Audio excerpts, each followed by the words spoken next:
Good morning viewers. இன்னைக்கு நம்ம பார்க்க போற collections viscose georgette collections. First one pink color ல பாத்தீங்கன்னா elephant motif, அழகான elephant motif இருக்கும். Both sides elephant motif with zari lines இருக்கும். இதோட பல்லு பாத்தீங்கன்னா மாதிரி ஜரி பல்லு and blouse மாதிரி புட்டா blouse வந்திருக்கும். Super pink color.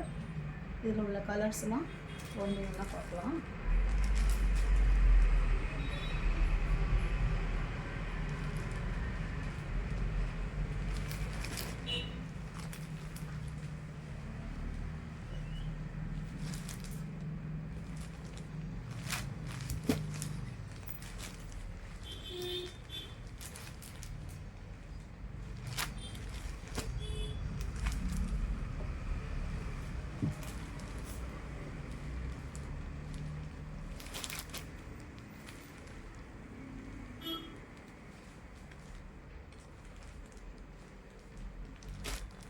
இல்லை ஏதாவது உங்களுக்கு பிடிச்சிருந்ததுன்னா கீழே தெரியல வாட்ஸ்அப் நம்பரை காண்டாக்ட் பண்ணி உங்களோட ஆர்டரை ப்ளேஸ் பண்ணிக்கோங்க. Thank you use.